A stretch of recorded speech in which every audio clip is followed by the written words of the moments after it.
स्वदेशी जागरण मंच पलवल द्वारा आयोजित 15 से 19 अक्टूबर तक का मेला आपका नेताजी सुभाष चंद्र बोस स्टेडियम आगरा चौक पलवल में लग रहा है, जिसका आप लाभ ले सकते हैं।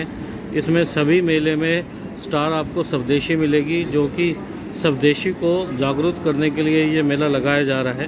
पहली बार इस तरीके का मेले का आयोजन हुआ है आम जनता के लिए। कृपया एक बार आकर इस मेले का आनंद प्राप्त करें। पलवल 24 न्यूज़ चैनल से प्रवीण कुकरेजा की रिपोर्ट। कृपया प्रेस वार्ता को आप ध्यानपूर्वक सुनें और स्वदेशी को जरूर अपनाएं। जगत क्रांति के लिए चैनल को लाइक करें, सब्सक्राइब करें और आगे शेयर करें। अपने साथ में हरेंद्र जी चौहान है, यहाँ पे अध्यापक हैं और सेवा में लगे हुए।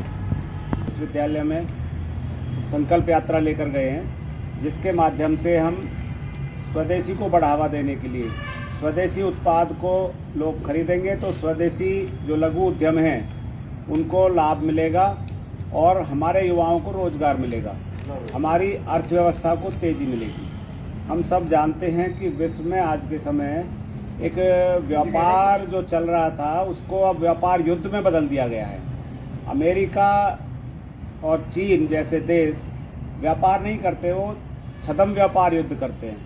अमेरिका ने तो सीधे सीधे ही घोषणा कर दी है कि मैं 50% टैरिफ लगाऊंगा, किसी पर 100 लगाऊंगा, मनमाने तरीके के टैरिफ लगाऊंगा। यहाँ तक कि अपने बंदरगाह पर वो माल को चेक करता है, यदि वो माल उनके उद्यमों को किसी तरह से हानि पहुँचाता है तो वो वहीं से उसको वापस कर देता है। दूसरी तरफ अमेरिका का माल जहाँ पर पहुँचता है तो उस देश के लिए सीधे आदेश है कि वह देश यदि हमारे माल को उतरने से रोकता है तो हम उस पर अतिरिक्त टैरिफ लगाएं। तो अमेरिका का यह घोषित व्यापार युद्ध है। इसमें हमें देखना है कि हमारा देश जो बहुत तेज़ी से आगे बढ़ रहा है उसकी आर्थिक प्रगति को मंद करने के लिए यह कुत्सित प्रयास है। हम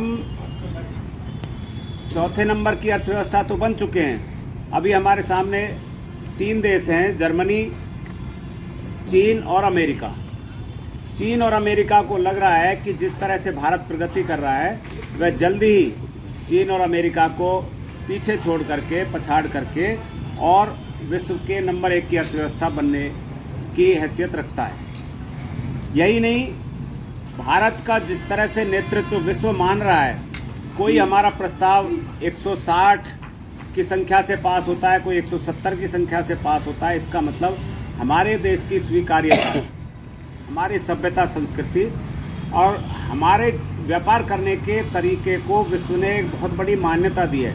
छोटे बड़े देश आज हमारे प्रधानमंत्री को, हमारे देश के नागरिकों को बहुत सम्मान दे रहा है, तो उनके सामने चुनौती हो गई है।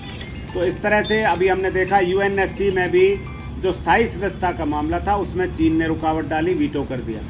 अमेरिका तरह तरह के प्रतिबंध लगा रहा है। लेकिन हम अपनी ताकत को पहचान करके हमें आगे बढ़ना होगा। हमारा देश कंज्यूमर्स का देश है।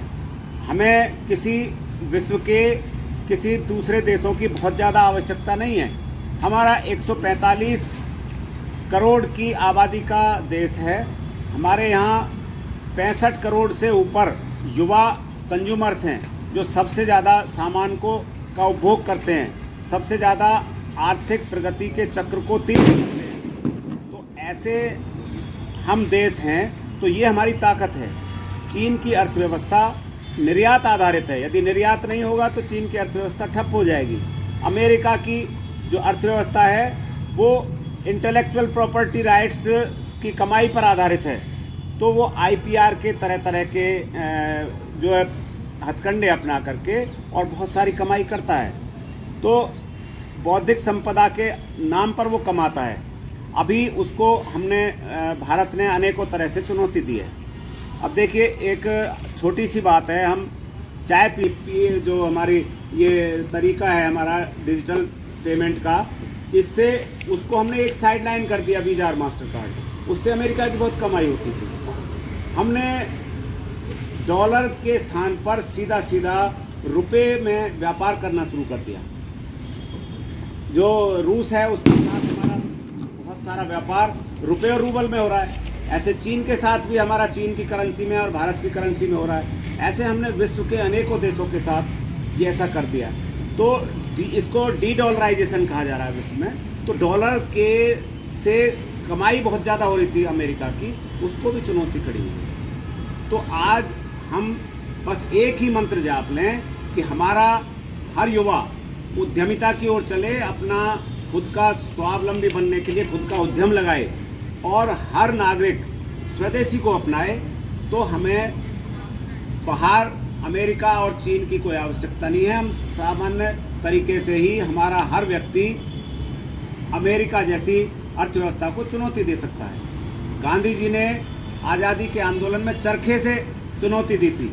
है बहुत छोटी सी चीज़, लेकिन जब चरखा, एक महिला भी उस स्वतंत्रता आंदोलन से भी जुड़ रही थी, आर्थिक आंदोलन से भी जुड़ रही थी। जब हमारा चरखा चलता था, सूत करता था, तो वहाँ इंग्लैंड में मैनचेस्टर की मिलें बंद हो जाती थी, उनका चक्का जाम हो जाता था, क्योंकि हम उनके सबसे बड़े कंज्यूमर थे। आज भी वही बात है। बहुत छोटी सी बात है कि हम सुबह उठने से लेकर के रात के सोने तक जितनी भी चीज़ें, छोटी छोटी चीज़ें जो उपभोग करते हैं, चाहे हमारा वो पेस्ट ही क्यों ना हो, चाहे हमारा साबुन ही क्यों ना हो, चाहे वो पेय पदार्थ हों जैसे पेप्सी कोक वगैरह विदेशी कंपनियों के, इन सबको बहिष्कार करके स्वदेशी चीज़ें अपनाएं, तो हमारे उद्यमों को बढ़ावा मिलेगा और हम जो है केवल स्वावलंबी नहीं बनेंगे, हम सुरक्षित भी बनेंगे और बहुत आगे अपनी अर्थव्यवस्था को गति दे पाएंगे। हमारे पास ऑक्सीजन के लिए वेंटिलेटर नहीं है, वैक्सीन नहीं है, तो ये कमजोरी एकदम ध्यान में आई तो सब लोग लग पड़े अपने अपनी क्षमता के अनुसार।